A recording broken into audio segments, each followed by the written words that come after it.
Okay. Could you tell us something about yourself, who you are, and your relationship to Orisha? Thank you very much. My name is Wándé Abímbọ. Wándé, my first name, is a diminished form of a longer name, which is Ogun Wándé, which means Ogun is here looking for me.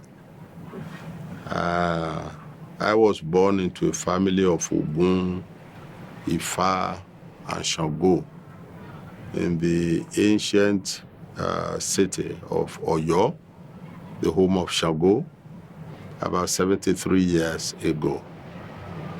And I went to school in Oyo, and then later attended the only university college in Nigeria at that time, where I studied history. But later on, I went to the United States and studied linguistics and took my PhD in literature. But before I went to school at all, I was apprenticed to various Babalawos to become a Babalawo later in life. So I didn't start going to school until I was 12 years old. That has influenced the rest of my life because I was already grounded in the religion and way of life of traditional Yoruba people before I went to school at all. When I finished in the University of Ibadan in Nigeria, in the early 60s, I then turned back to Ifa and finished my training as a Babalawo and was initiated in the year 1971 as a Babalawo. In 1981, I became the Àwísẹ, the chief spokesperson of Ifa in Nigeria, holding the title which is on this thing that I necklace, the title of Àwísẹ Àgbàyé, which means spokesperson of Ifa in the world. I taught at various universities in Nigeria, starting from the University of Ibadan, then moving to the University of Lagos, and retired at the University of Ife, Ile Ife, which is now known as Obafemi Awolowo University, Ile Ife, where I became a full professor and then became dean of the Faculty of Arts and became the president of the university until I retired from that position in 1991. When I retired, I went into politics for a while.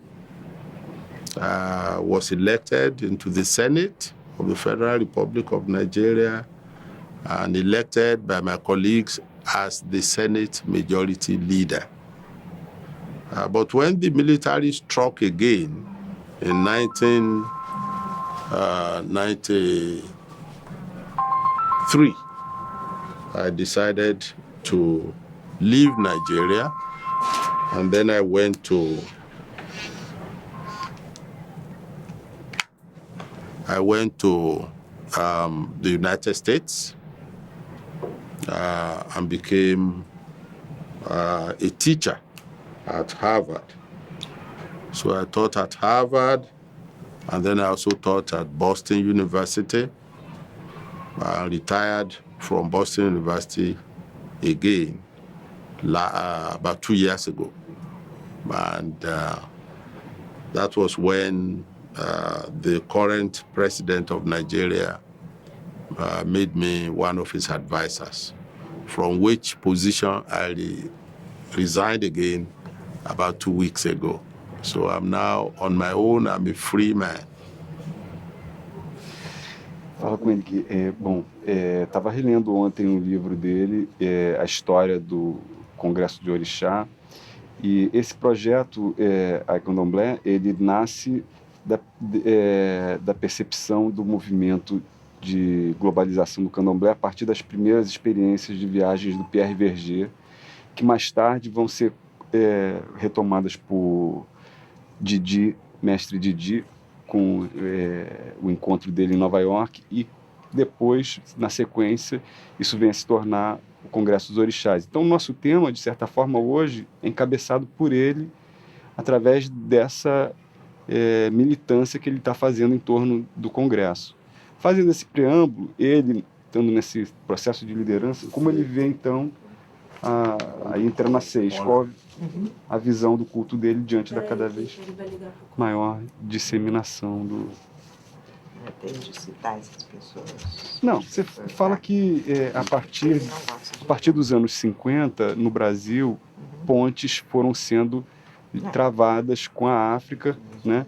E isso depois ele tomou a vanguarda desse processo através do Congresso e permanece na vanguarda até hoje.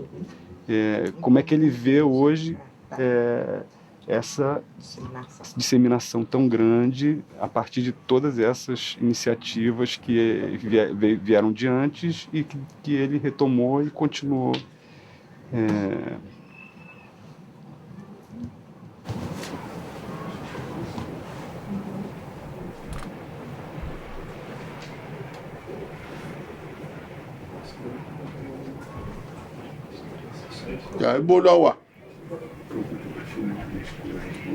Àwọn kan ṣe interview pẹ̀lú mi lọ́wọ́ ni nínú yàrá mi náà ni.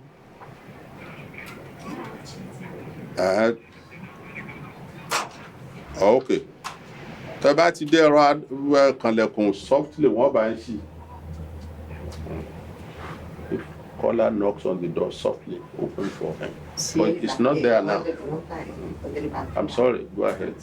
Let me put this off too.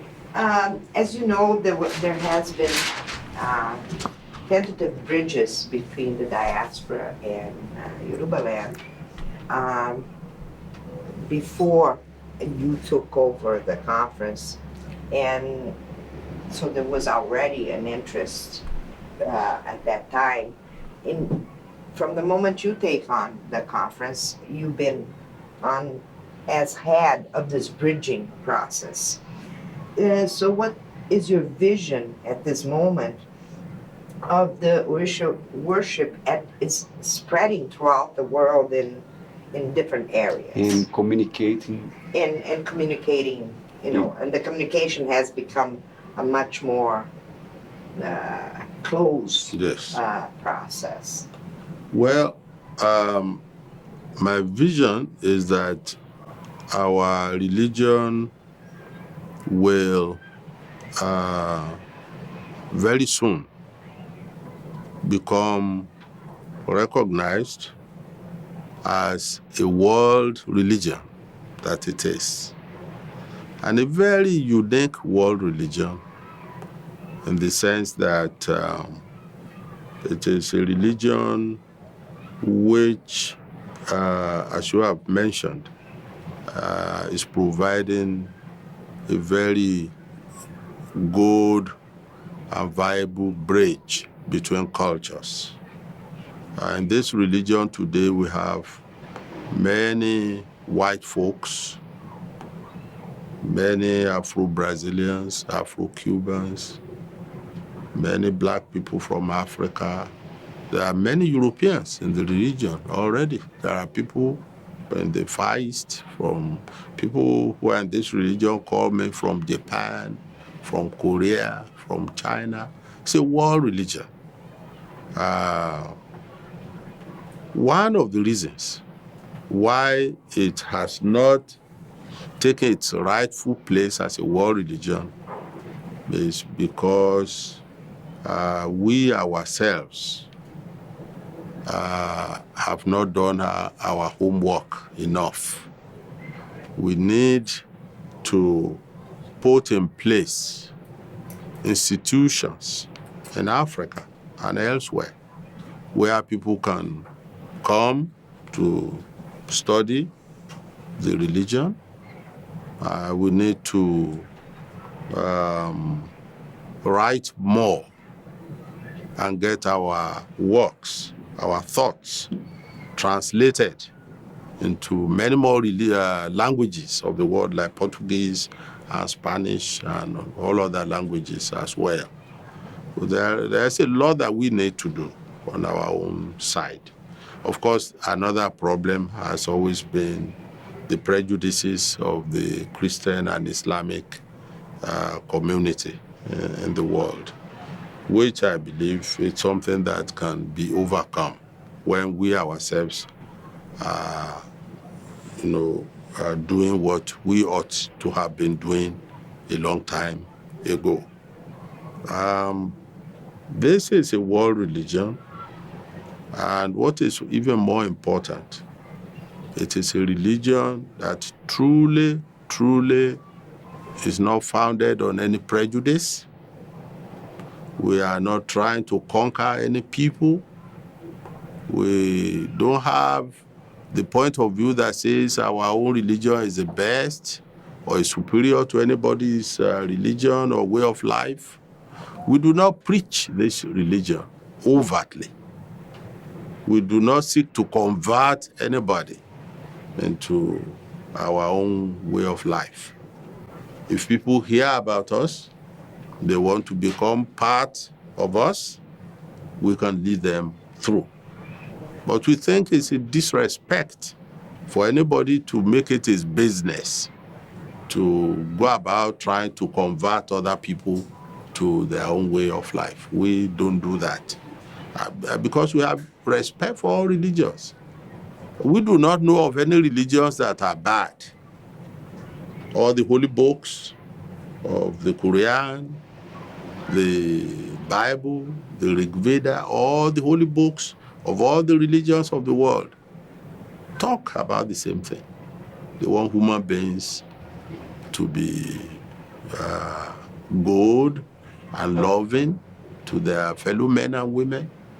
They want human persons to exhibit good character. We have all those in abundance in our own religion, as all other religions also have. So we respect all religions.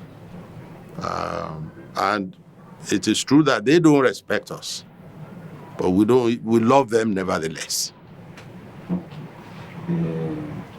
10.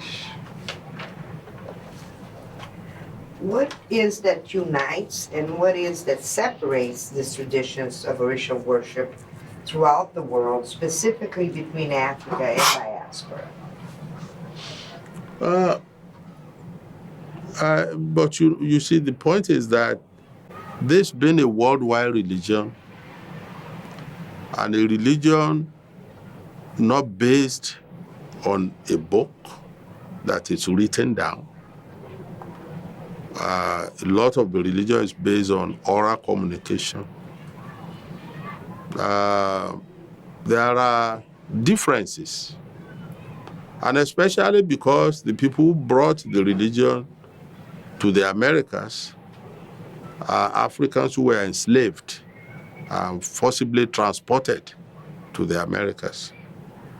Now, during the long years of slavery, and even up till recently, they were not allowed to practice their religion openly. So they had to hide it. And they hid it by pretending that they were practicing the dominant Christian religions of the area. So this has encouraged some admixture, especially as far as symbols icons are concerned. So there is some syncretism between our religion and Catholicism, and to some extent even with the Protestant religion in a place like Trinidad and Tobago. So there all those differences are there. But the point again is that since those Africans who brought the religion here, many of them didn't go back to Africa. For so many generations, they lived here and practiced the religion here. It's bound to change in a way. So there are quite a number of changes. One of those things that I can underline is that in the diaspora, in Brazil, in Cuba, and elsewhere, our religion is more based on outward things. Like if somebody wants to, if you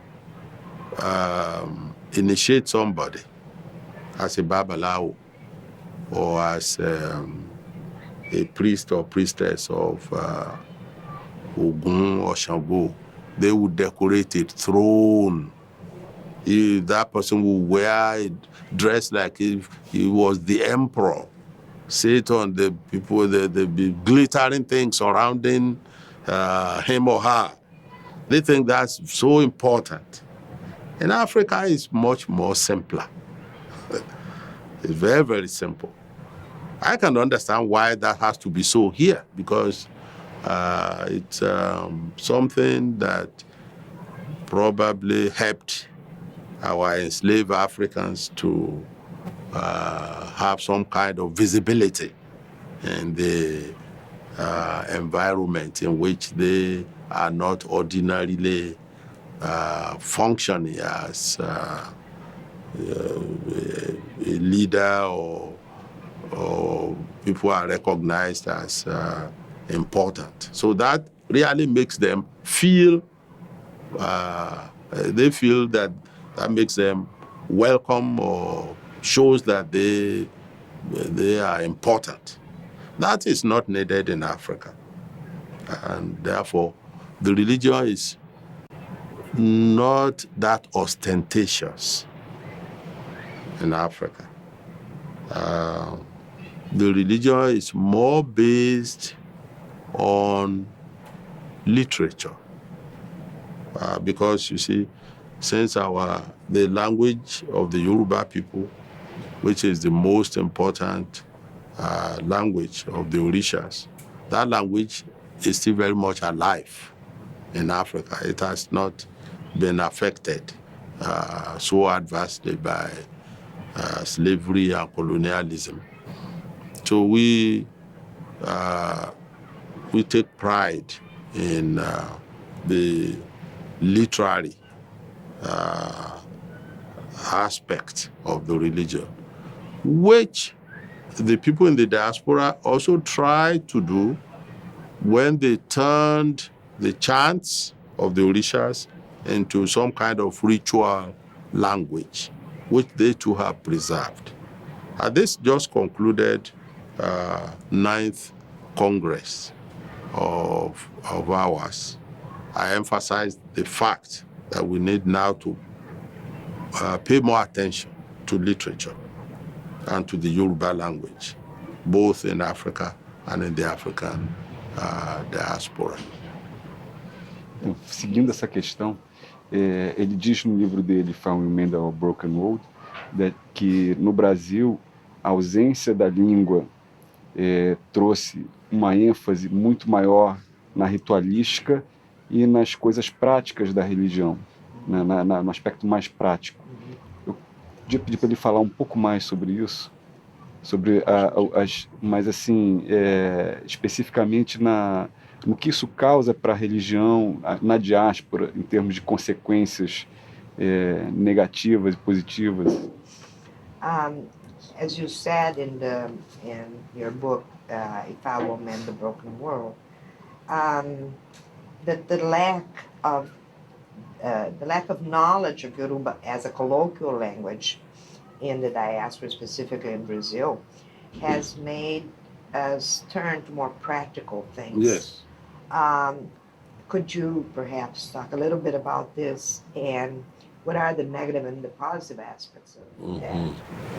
Well, every religion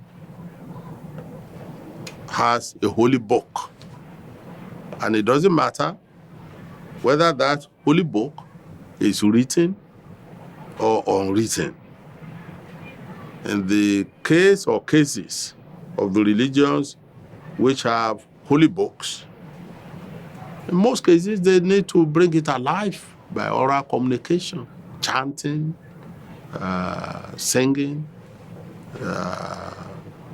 the written text before it comes alive. The sacred literature of our own religion is Ifa, which has been preserved fairly well in Cuba.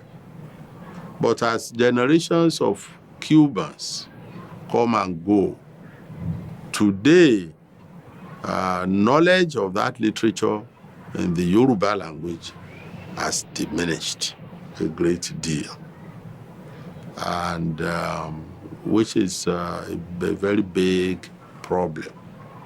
But fortunately for us in Africa, we still have a hard core of priests and priestesses who are carrying out, preserving Ifa as a sacred literature. Where you do not have a sacred literature that people recognize and which people use, the consequences is that people will begin to imagine all sorts of things that may not be part of the religion, especially when they are functioning in an environment in which Christian missionaries, Islamic missionaries claim certain things for our own religion which are not true. So this is why the study of Ifa and the literature of all the other orishas is very, very important. We also are not paying a lot of attention to the theology of the religion when we do not know the sacred literature, from where you can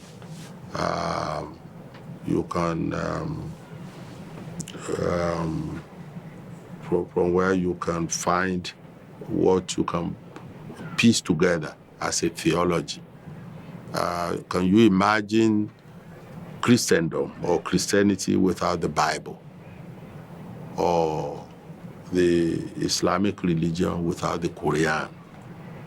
That is what is going on, especially in the diaspora, when people do not emphasize the literary aspect, or when all they know about the literary aspect of the religion is just bits and pieces.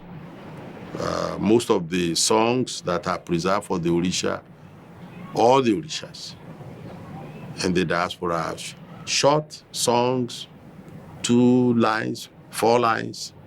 Or if you compile all the songs of Oshun preserved in Brazil, 2 lines, 4 lines, 5 lines, you can have 20, 50 of those. Whereas Oshun has a literature that you can compile into a whole book. It's when you study all that that you know who Oshun really is.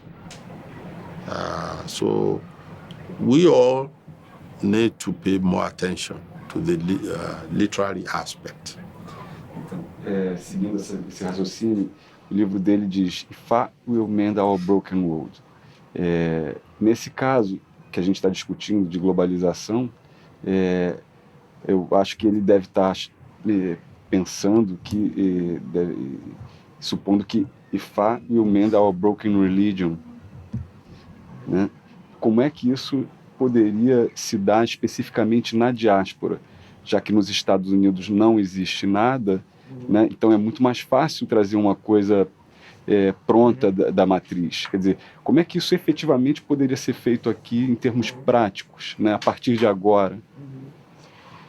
As you say in your title of your book, If Follow Man, the Broken World, actually it can mean also If Follow Man, the Broken Religion. In the United States, it's somewhat easier to start because they're just starting on this path. How do you think, in a practical way, this can be regained by countries like Cuba, Brazil, who are not already have a structure? Yes. There is a structure in place in Brazil, in Cuba, in Trinidad, which is all right, which is good. And I salute our people in the diaspora for keeping this structure. But as I said before, the way to go today is for us to pay more attention to literature and thought. How we can do this, I myself, I do not know. I have tried, in the case of Brazil, when I was at the University of Ife, I started a degree course in Portuguese, and I brought Brazilians there. And the degree course is still there till today. I started that about 30 years ago when I was dean of the Faculty of Arts.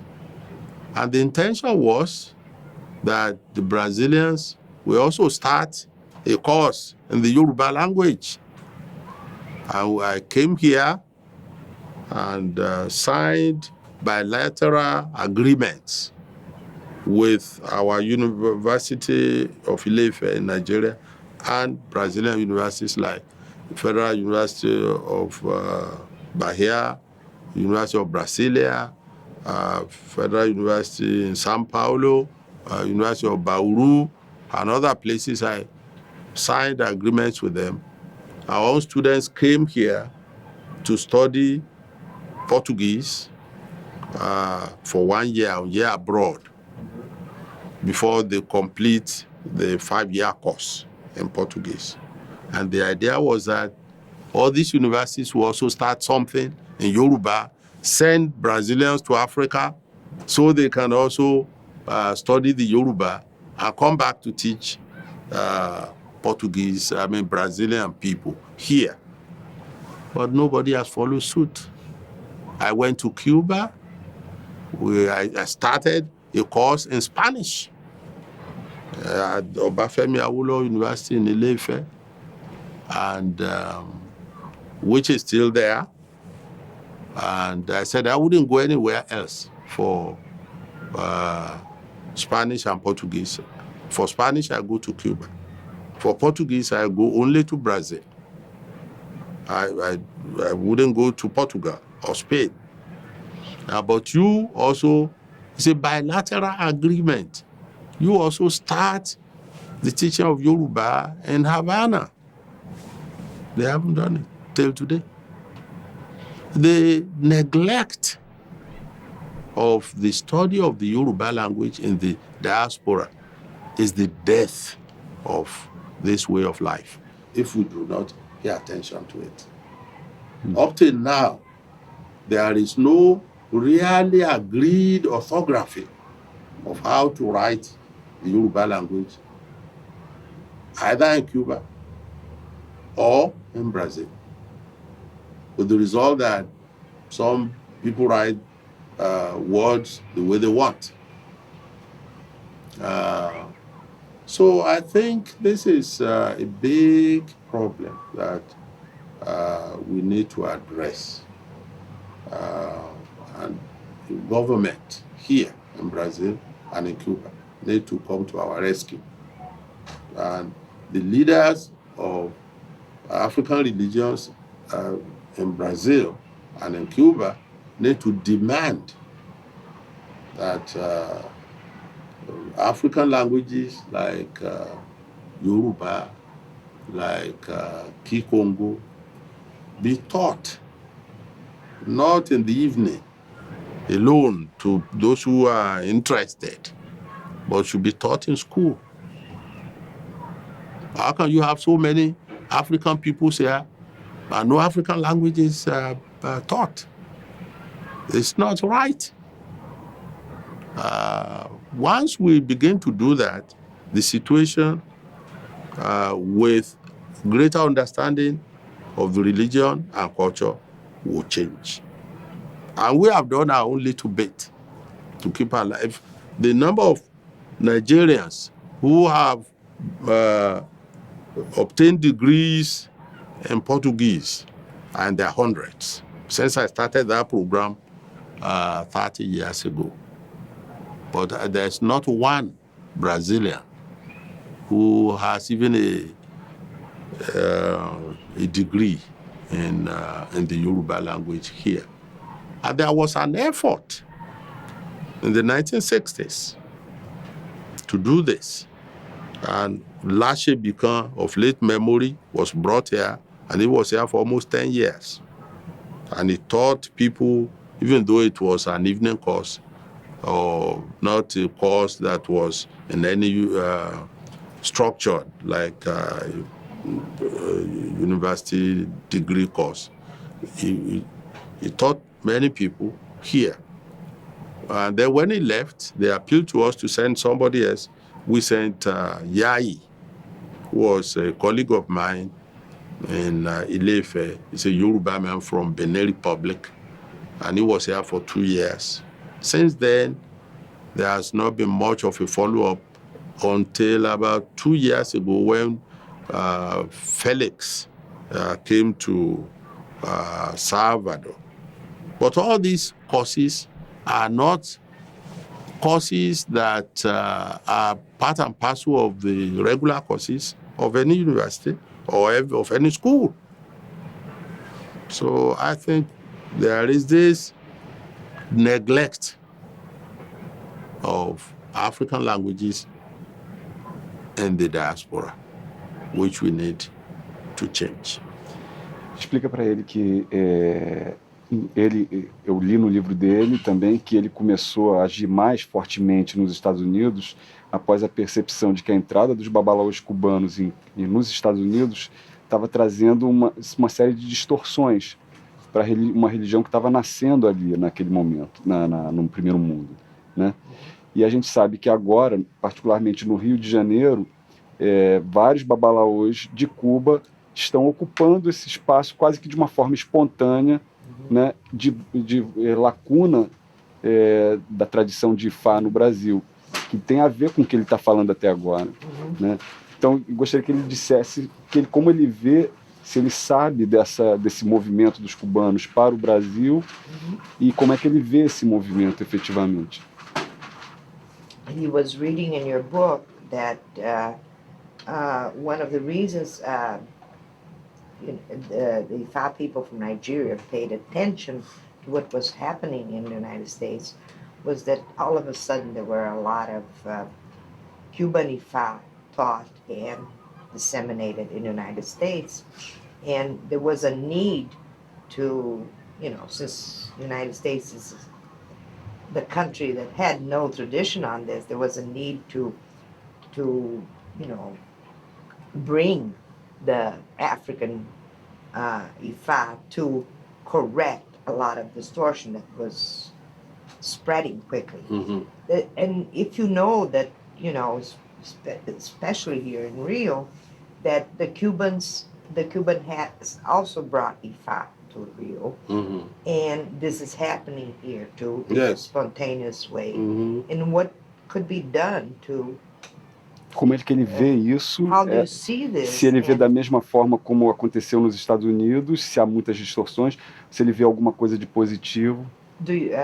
How do you see this as something positive or something that also is bringing distortions to, There are distortions all over the diaspora, everywhere in the diaspora, which we need to correct, to debrief our people, to update them.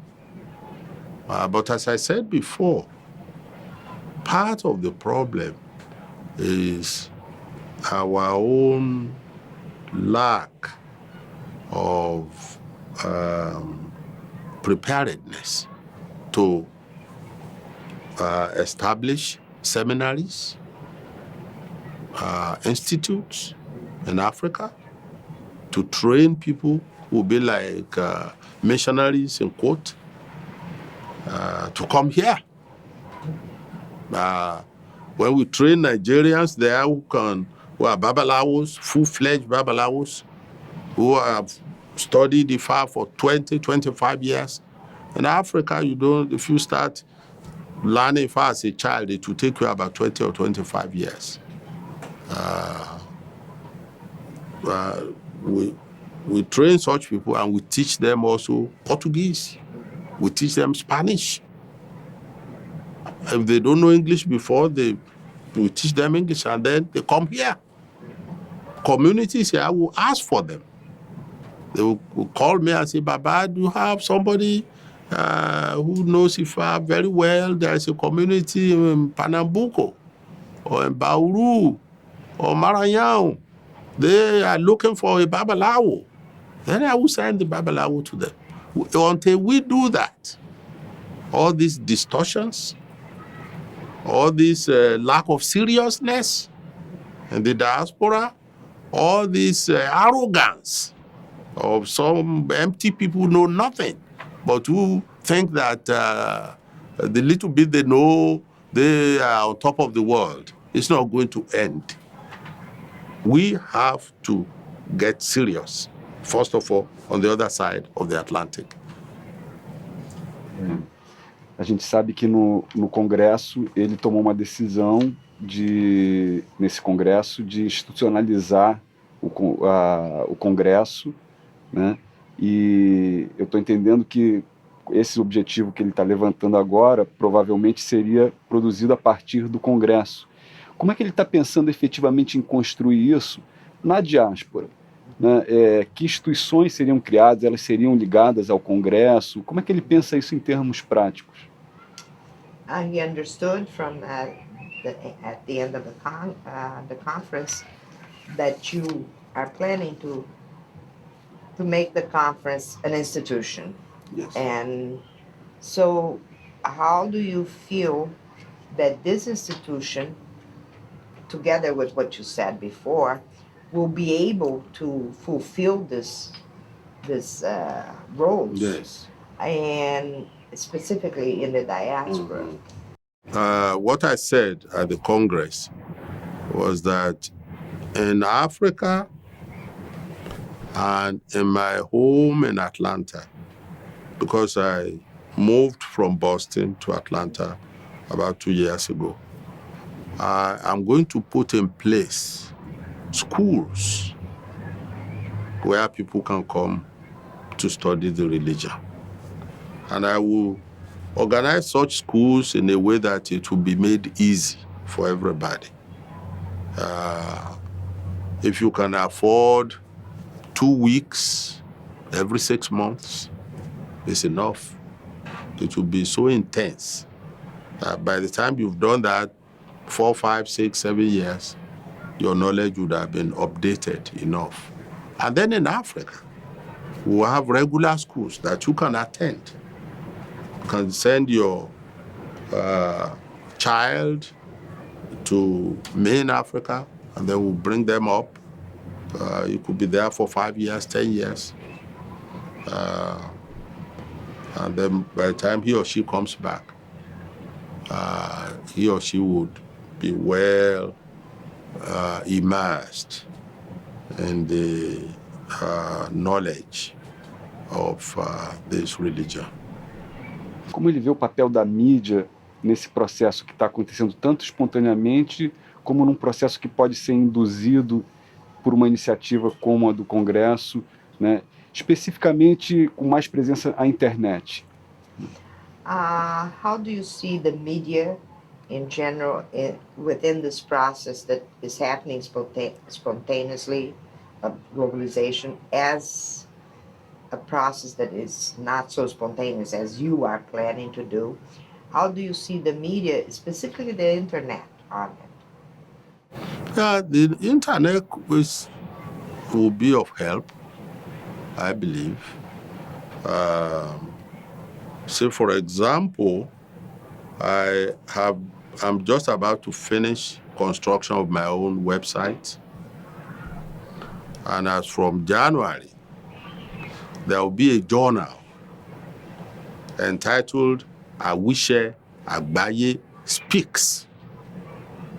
It's a monthly journal, which I will use. It's just an online journal. And I will use that medium to address issues like we're addressing on a worldwide basis.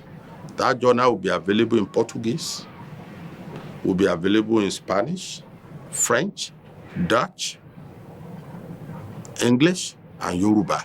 Those are the 6 languages at the moment which most people in the religion now speak. And you pay just a very small money to access that journal on a monthly basis. It could be like we just concluded the 9th Orisha World Congress. I could make a journal in January about that to those who are interested. And it will be translated to all those languages. I can address the issue of language that I've been talking about in another month. It will be translated and disseminated in all those 6 languages, and so on and so forth. That's another way. The internet could be of help in many, many ways, especially nowadays, because some people have even created fonts that we can use to write the Yoruba language correctly with all the toe marks and all the critical marks. So, but globalization is a threat to everybody. So it's a world that is becoming increasingly globalized. There isn't much we can do about that, but to make sure that our own culture is not drowned in this sea of globalization. If there is any time when all we have been talking about, studies of about Ifa, learning the Yoruba language and so on, if there is any time that all that is needed, it is now, because the world is getting more and more globalized, and you have to struggle if you do not want to be drowned in that expansive and deep sea of globalization, which is taking Western, European, American culture to every corner of the earth.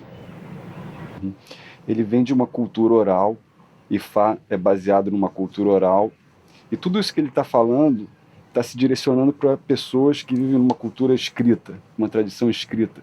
Até que ponto essa cultura oral pode ser trabalhada de uma forma escrita para facilitar esse movimento de expansão da religião em torno do mundo?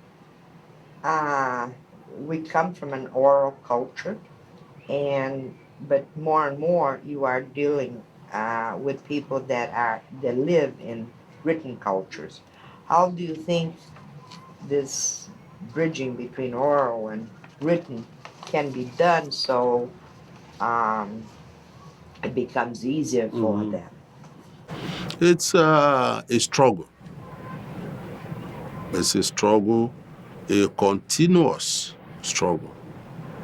We have to preserve Ifa, we have to preserve the literature of all the Orishas as an oral means of discourse, as an oral means of communication. But at the same time, we have to be aware that writing now dominates the world. So we have to strike a balance between both worlds. Fortunately for us, there are religions which have passed through this and have done very well for themselves, like Islam. Islam is very much oral, as it is very much written. In my own country, where many Nigerians profess to be Muslims, many of them still chant the Quran orally. As a matter of fact, if you go to a Quranic school back home in Africa and you study there, when you are going to graduate, there is a day or several days set apart when you have to recite the whole of the Quran orally with, you know. So they've done very well for themselves in that regard. The Catholics are also in many ways oral. I don't know if you witnessed the burial of the last Pope. Yes. How there will be call and response call for days. I enjoy that. The Catholic religion is still very oral. If you don't know that, go and attend a mass in Latin. Latin is a dead language, but it is alive in the Catholic Church. It's a means of oral communication. So we need to struggle with that. It's a struggle, but it's a struggle that other people have passed through and have succeeded in maintaining a balance between oral and written. A última pergunta. O que ele gostaria de dizer para os brasileiros, considerando que muitos brasileiros sequer sabem que na África essa religião tem muitas coisas a nos ensinar ainda hoje, né? O que ele poderia dizer para os brasileiros que praticam candomblé, em geral, considerando esse aspecto? To finish, what would you like to say to the Brazilians? Specifically, a lot of candomblé people who actually don't know that Africa still has a lot to teach us. And what is your message? Thank you very much. Very simple. I like to salute all our brothers and sisters in Brazil who have kept the religions of African origin alive in this important country of Brazil, and who have made it possible for people in Brazil to live together in peace and happiness. They passed through slavery, but they didn't bequeath bitterness or hatred to their own children. And I'm happy each time I come here. I'm not saying that there's no discrimination or racial tensions here in Brazil, but it doesn't stare you in the face. People who have managed to live together happily. We have to thank those people. We have to salute them. They passed through a lot, but they understood that the best way to solve that problem is not to teach your children to hate those who hated you. If you do that, you will become like those same people. And two wrongs do not make a right. They've done a lot, and they preserved the religion in the form of candomblé, in the form of umbanda, and in so many other forms. Not only did they embrace even those people who enslaved them and maltreated them, when they met their African brothers and sisters from other parts of Africa, they created a community that is truly Afro-Brazilian, in which everybody's culture has a place in one form or the other. I salute all that, and I learn from it. I respect it.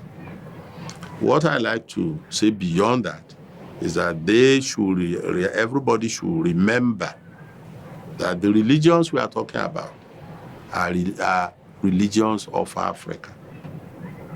They came from Africa with our people who were brought here. And only a small piece of it is remembered in Brazil. There's a lot more that is remembered in Africa. And in order to move this religion, this way of life forward to another place in the 21st century, we need to make greater connections with Africa. Thank you very much for your wise words. Thank you so much for having me.